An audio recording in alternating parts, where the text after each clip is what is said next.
Wanderers is the most remarkable region in Australia by miles, but it's so youthful, it's so inclusive, it's so rich in diversity, it's so ambitious, it's got a future of endless possibilities, it's very proud, and it stands up for itself. So it's been wonderful for the A-League. Crowds are up, colours up, noise is up. We play a great brand of football, and I think we've been an inspiration for others. In April 2012, the Football Federation of Australia announced the birth of a new club. Gold Coast United had had their A-League licence revoked, and so a replacement team was needed. 12 months later, the Western Sydney Wanderers finished top of the league in their debut season. Breaking attendance and league records, the Wanderers helped propel Australian soccer into a new era of popularity. Now ready to enter the Asian Champions League, Wanderers manager Tony Popovich reflects on how the FFA made the voice of a community heard. They got together with the people of the West, and together they came up with the colours, the name, and it made everyone feel a real part of the club. And I think that was the first most important thing that the club could have done. And from there it's just grown. You know, we now have an opportunity to take our club into Asia, which will be a fantastic experience, going to Asia, but also bringing an Asian opponent to Parramatta Stadium. So our fans have really got a lot to look forward to, and you know, together we want this journey to continue. A club of the people, fans forums in Western Sydney and online supporters surveys gave the Wanderers their identity. After 9 years of watching Sydney FC represent the city to the east, the western suburbs now had their own team.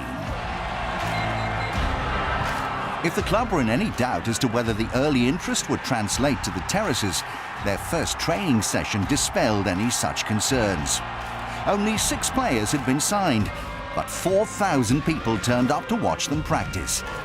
This season, the Western Sydney Wanderers beat Sydney FC in their own backyard in front of a crowd of 40,000. For former Australia international Popovich, it's been a moving experience. I never thought it would happen so quickly. Very early in my coaching career, that I'd come back and there'd be a club from Western Sydney where I grew up. My family still lives out in the West. You know, a lot of family and friends out there, and you know, they've all got right behind the club, like everyone else has out west, and it's special. In just 3 months, the football club was started from scratch. Basing themselves in the city of Parramatta, Western Sydney adopted the Parramatta Stadium for their home matches, which is the ground of National Rugby League side, the Parramatta Eels. The next step couldn't have gone any better. Winning a record 10 games in a row, the Wanderers secured the championship at the first attempt. For Chairman Lyle Gorman, it was the culmination of 12 months' hard work. We had a lot of self-belief. Our coach is a winner, as you know, and he's a remarkably well-prepared man. We'd put together a squad that many underrated and many felt were second-hand players, for want of a better word, rejects from other clubs, for want of a better word, and so on. But we didn't believe that. In fact, we had tremendous self-belief in the playing group, and more importantly, the playing group had tremendous self-belief in themselves. So, yeah, we always thought we'd be competitive. We always thought we could probably, you know, sort of tussle for the final 6. But to be premiers in our first year and then play off for the championship was probably beyond the wildest dreams of most of us. The debut season achievements of the Wanderers have led to Popovich's name being linked with the move to the English Premier League and to the Australian national team. Club captain and fellow Western Sydney native Michael Beauchamp believes that Popovich's approach to management is in keeping with the team's style of play. Strong, direct. He manages the players very well. You know, I knew him as a player, and he was very professional then, and now he's even stepped it up more as a manager and as a boss.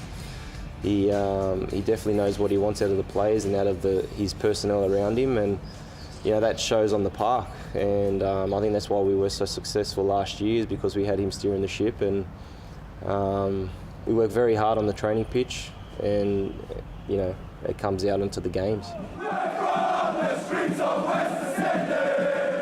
Over 70 different languages are spoken in Western Sydney.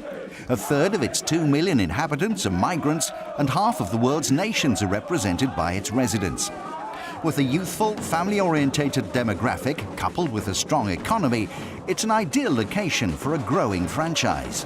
It's also the breeding ground for something which is as celebrated as the team itself, the Western Sydney Wanderers supporter group, the Red and Black Bloc.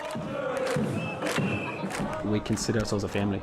It's not a lot of these boys I've only met in the last 12 months, but we all share that one goal, passion for football, passion for active support, and we all have that same mentality drilled into each other.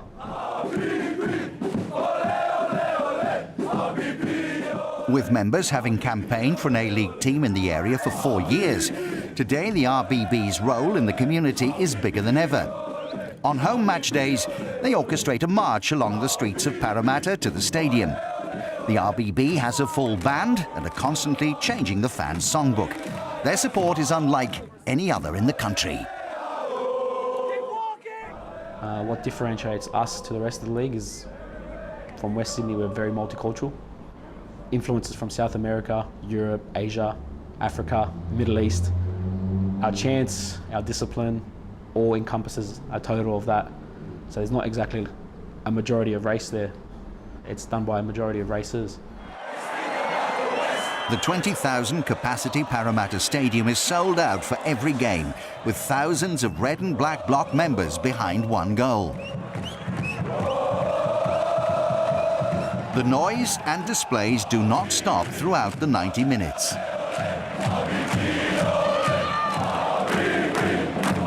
The RBB ethos is to put as much commitment and discipline into their support as they'd hope to see from their players on the pitch. Surreal, absolutely surreal. You get a feeling of numbness and pride and you know, very proud that not only did we create this, but everyone's agreeing to the concept and wanted to keep going. No one disagrees that we shouldn't be doing this, we shouldn't be doing that. Everyone's on that direct path of this is what we want to be about, and this is what makes us one of the best in this country across all codes. And I guess that's our aim, is to be the best fan support group, not only in football, but across all Australian codes. Transworld Sport were in Parramatta to see the Wanderers take on Adelaide United. Adelaide struggled to keep their discipline in front of an intimidating capacity crowd, and Western Sydney dominated proceedings from the off. Forwards Tommy Juric and Brendan Santalab went close after good work from star midfielder Shinji Ono. After the break, however, Adelaide took the lead against the run of play. Marcelo Carusca glancing in a deflected shot from fellow Argentine Geronimo Neumann.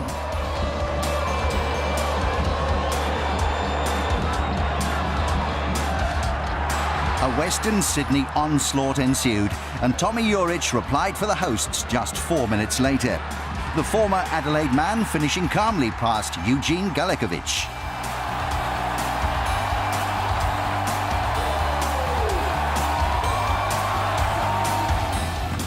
With the scores level, the Western Sydney fans turned up the volume. With the RBB bouncing and in full voice, the Wanderers' attack found another gear. And after a couple of near misses, Juric grabbed his second of the game, heading the ball home from a Jerome Polenz delivery with just 10 minutes remaining.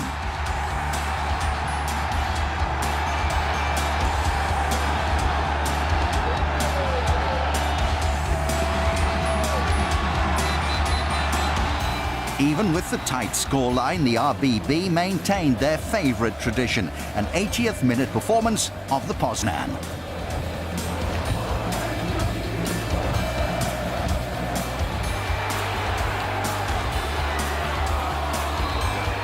At the final whistle, the Western Sydney Wanderers, players and fans joined together as one to celebrate another victorious performance.